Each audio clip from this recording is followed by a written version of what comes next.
We've also got some remote access and tunneling protocols. We've talked about this a little bit already. It encapsulates packets of one protocol within another. It can include encryption. It hides details of intermediate networks and will authenticate traffic. The one that we are most familiar with or use most often is VPN, Virtual Private Network. It establishes a connection between two networks from a public network to a private network.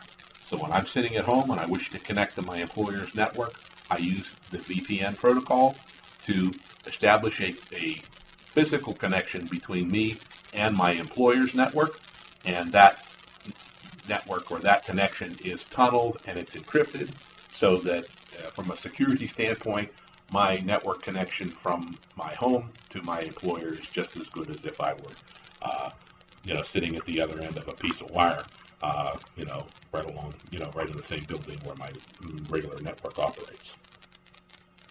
And we've already talked about VPN in an earlier chapter. You can take another look at that. There's a diagram in your text, examples of how network tunneling works. Oh, there it is. Sorry about it. Didn't realize it was on the slide there.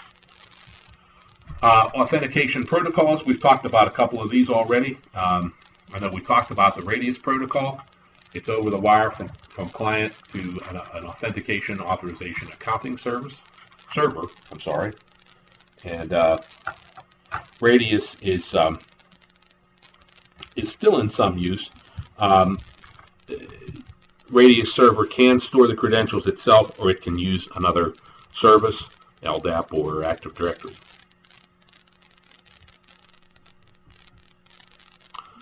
Diameter is a Diameter and TACACS. Actually, Diameter is a more advanced Radius implementation. TACACS has also been replaced by TACACS Plus and Radius.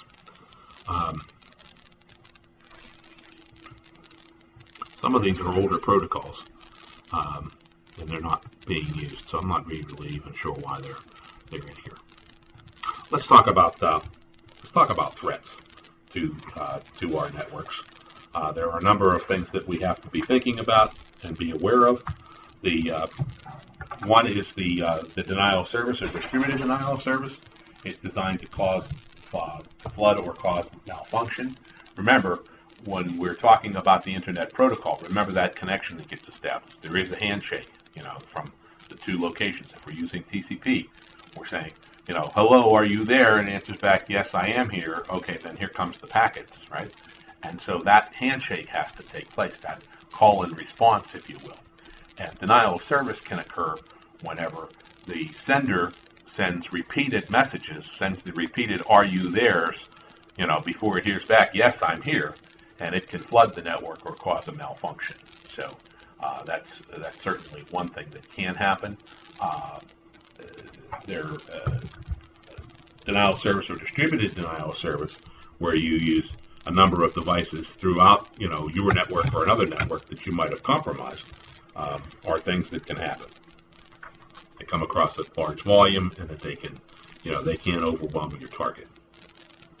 Teardrop attack: an attacker sends a mangled packet fragment with overlapping and oversized payloads in an effort to confuse and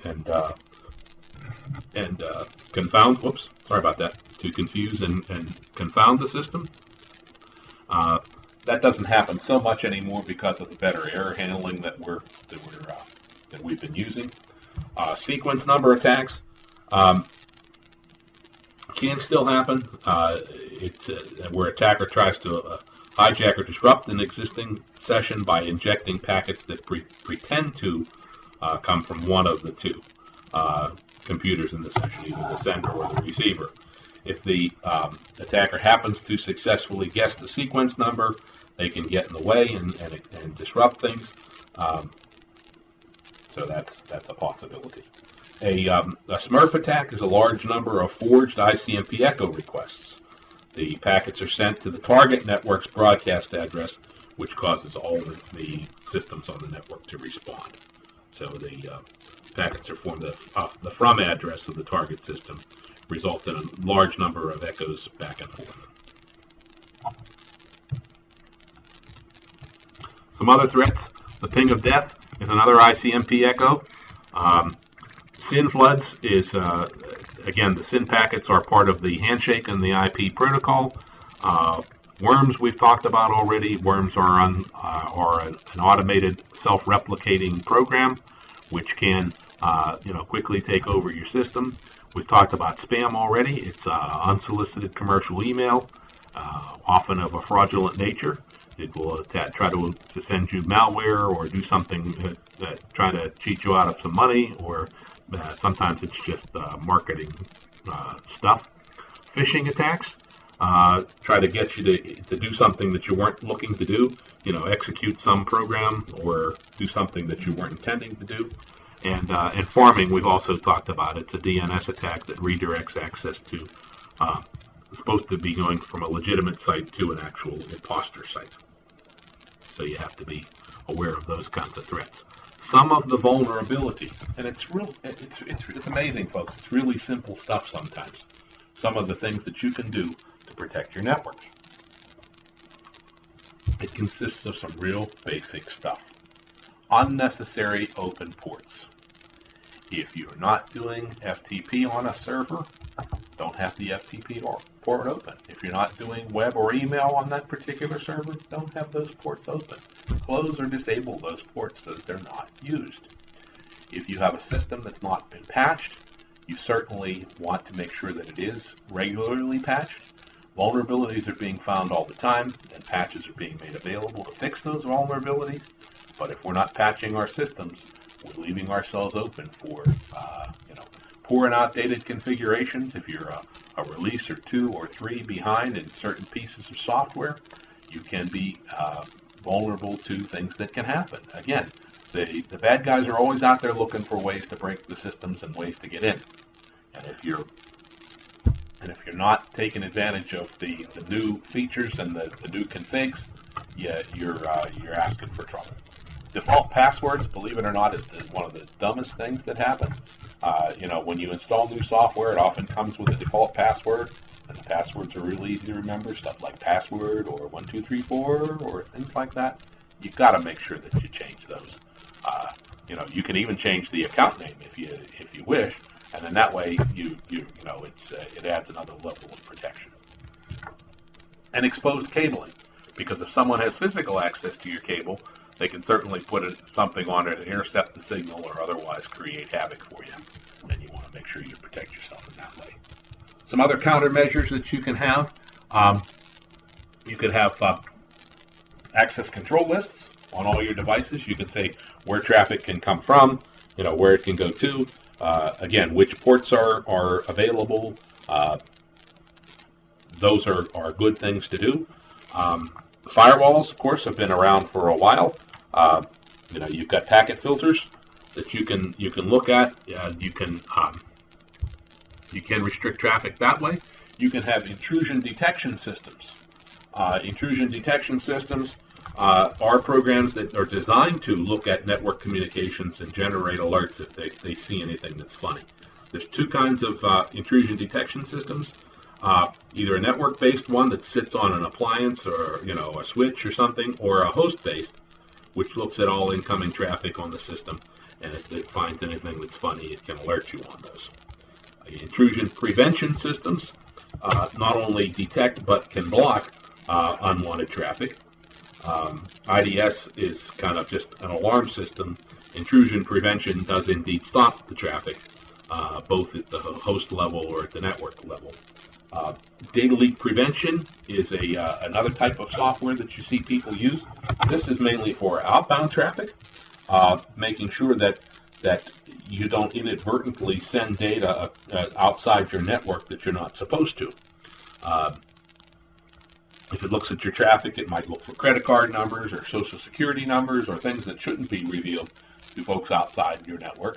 And it can, flag either an FTP or an email or anything that's outbound that could be sending some compromised information. Network cabling protection, we talked about that a lot. Whether how network cabling is covered or protected, and where we talked about that quite a bit in the physical security chapter. We have antivirus software that can help us. Private addressing is a good way to to control IP addressing, and systems with private IP addresses are more difficult to attack. Closing unnecessary ports we already talked about. Security patches. Unified threat management is a term used. It describes a class of security devices and appliances that can perform functions. Unified threat management is kind of your combination of firewalls, internet or intrusion detection and prevention, anti-spam, antivirus, filtering, and remote access. Gateways is kind of a generic or general term for a device that provides some translation. It provides, like an email gateway, for instance. If email, rather than coming from the internet directly to your email service, it can come to this email relay. And if you had an attack, a flood of email or something, this server could provide you with some protection and some filtering. Content filters. Lots of firms, including my own, have gateway devices that do content filtering. It will prevent you from visiting certain sites that don't have a business purpose, some of which might try to attack you in some fashion, and it can help you from falling victim to those attacks. So we covered a lot of ground in this chapter. We talked about wired telecom technologies, wireless telecom technologies, wired network technologies, including Ethernet, token ring, USB, wireless internet technologies, Wi-Fi, etc. We talked about Ethernet topologies and the network topologies, bus, ring, and star. We talked about how to secure Wi-Fi wireless networks. We talked about both the OSI and the TCP/IP models, the different layers of them. They perform the same kinds of functions. OSI has 7 layers, TCP has 4. We talked about encapsulation or tunneling protocols, some authentication stuff. Those are all things to provide security to our networks.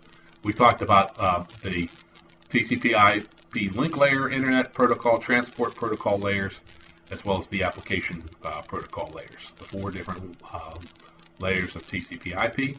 We talked about some of the common threats, denial of service, teardrops, some of the common vulnerabilities, and ways that we can protect ourselves from those vulnerabilities.